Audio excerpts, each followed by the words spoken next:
Pimply राज्य में आज राजा भीमदेव ने अपने दरबार में एक वैचारिक सम्मेलन का आयोजन किया था, जिसमें पूरे भारतवर्ष के विद्यालयों के सबसे उत्कृष्ट विद्यार्थी भाग ले रहे थे।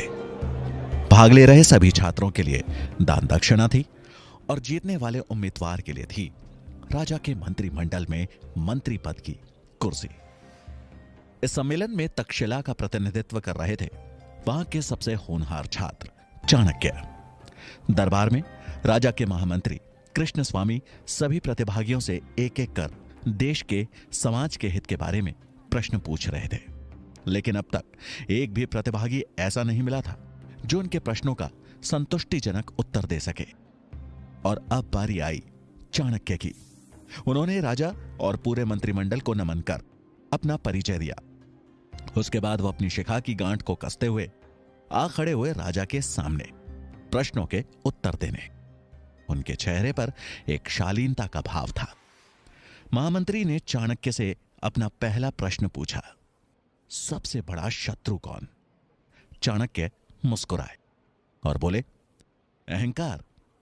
अहंकार से बड़ा और कोई शत्रु नहीं। वहां बैठे मंत्रीगणों ने चाणक्य की प्रशंसा की।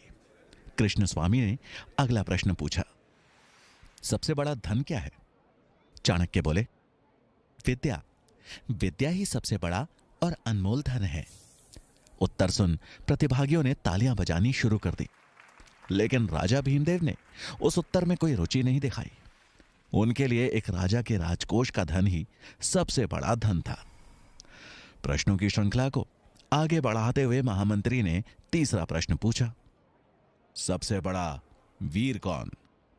चाणक्य का उत्तर था, दानवीर।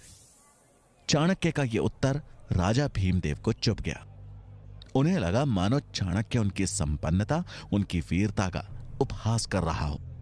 उन्होंने अपने क्रोध को काबू में करने के लिए राज सिंहासन को कस के पकड़ लिया। चाणक्य राजा की भावनाएं भांप गए, लेकिन बगैर किसी चिंता के भाव को उजागर किए खड़े रहे। वहां बैठे प्रतिभागी और मंत्रिमंडल ने जब राजा को देखा तो वो सहम गए। महामंत्री अगला प्रश्न पूछने ही वाले थे कि राजा भीमदेव ने अपने हाथ के इशारे से उन्हें रोक दिया। राजा के चेहरे पर गुस्सा साफ झलक रहा था। उन्होंने भारी आवाज में कहा, इस ब्राह्मण छात्र से अगला प्रश्न हम पूछेंगे। सभा में सन्नाटा छा गया। सब जानते थे कि अब चाणक्य की खैर नहीं, पर चाणक्य शांत मुद्रा में खड़े रहे। तभी राजा ने कठोर स्वर में पूछा, शास्त्र बड़े या राजा? चाणक्य ने विनम्रता के साथ कहा, महाराज की जय हो। शास्त्र ही साम्राज्य की नींव रखते हैं और साम्राज्य राजा की, इसलिए सबसे पहले शास्त्र।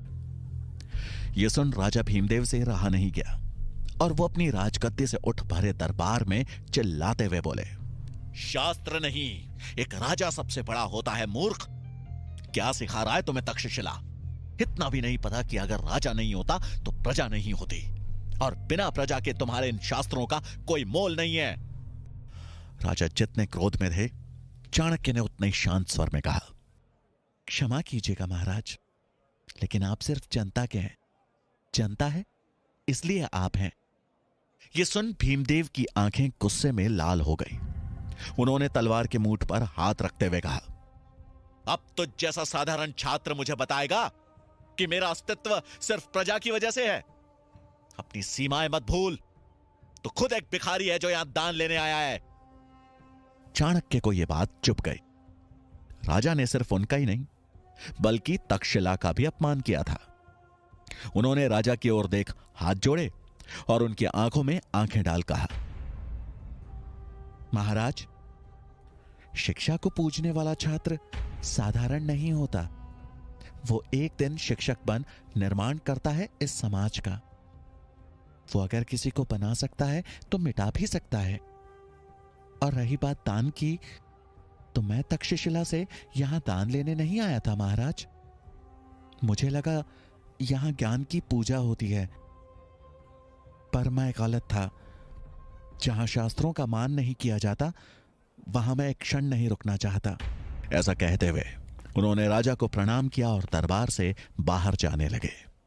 उन्हें जाता देख राजा ने अपनी तलवार खींच ली और कहा, तुझे जाने की आज्ञा किसने दी?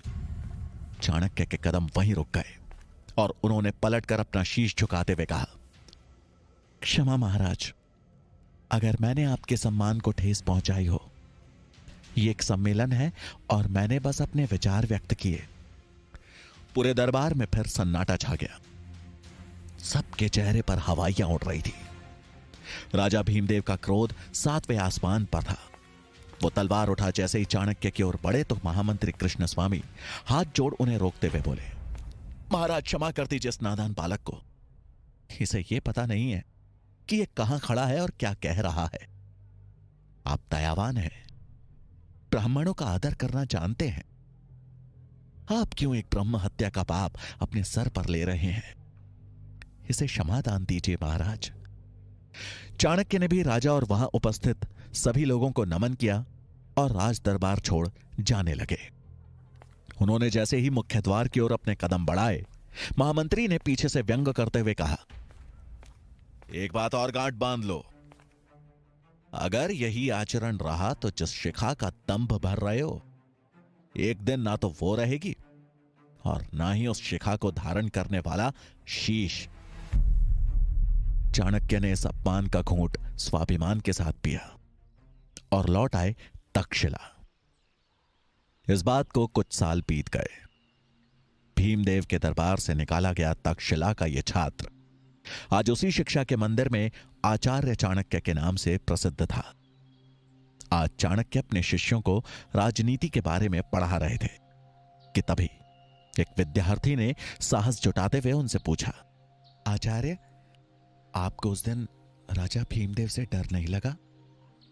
उनके हाथ में तलवार, दरबार में सैनिक थे, लेकिन आप तो निहत्थे थे। चाणक्य मुस्कुराए और बोले, निहत्था कहां था ना मेरे पास मेरा सबसे बड़ा शस्त्र। यह सुन वहां बैठे शिष्य एक दूसरे का मुंह ताकने लगे। चाणक्य ने उनकी विडंबना भांप ली। बोले, बुद्धि, यही मेरा शस्त्र था और है। एक बुद्धिमान व्यक्ति अपनी बुद्धि, चातुर्य और विवेक से किसी भी युद्ध में विजयी हो सकता है, फिर चाहे परिस्थिति कितनी भी बुरी क्यों ना हो। यह सुन छात्रों को यकीन हो गया कि उनके आचार्य कोई साधारण आचार्य नहीं है। चाणक्य अगला पाठ शुरू करते कि तभी उन्हें तुरंत पुस्तकालय में पहुंचने का संदेश मिला।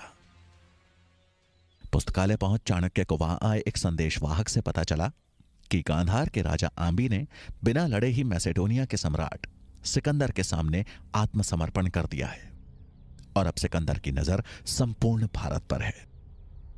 खबर सुन चाणक्य चकित रह गए और कुछ सोचते हुए वहां उपस्थित आचार्यों से बोले, इसका मतलब तो यह हुआ कि सिकंदर कभी भी भारत पहुंच सकता है। हमें भारत को बचाना होगा और यह तभी संभव है जब भारत अखंड बने। मुझे शीघ्र यह बात मगध के महाराज धनानंद तक पहुंचानी होगी। चाणक्य की बात सुनकर आचार्य मेघनाथ हंसते हुए बोले, आप जानते हैं ना धनानंद कैसा राजा है और भला वो आपकी बात क्यों मानेगा? यह सुनकर चाणक्य ने जवाब दिया, मैं खुद जाऊंगा मगध और अखंड भारत का प्रस्ताव उनके सामने रखूंगा। मुझे विश्वास है कि वो भी भारत को विदेशी आक्रमणों से बचाना चाहेंगे। मेघनाथ बोले, धनानंद सुनेगा और वो भी आपका प्रस्ताव? भीमदेव के दरबार से बचकर निकल आए अपने को भाग्यशाली समझिए। धनानंद के दरबार गए तो मान और जान दोनों से हाथ धोना पड़ेगा।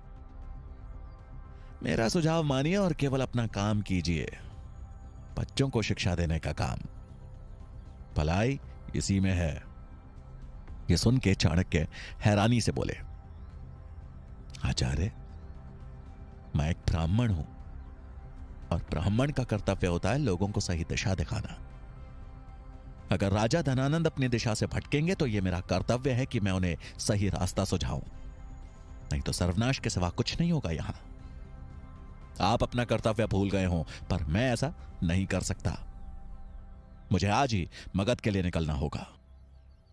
चाणक्य को जाता देख मेघनाथ ने ताना कसते हुए कहा, आचार्य, मुझे लगता है ये हमारी आखिरी भेंट है।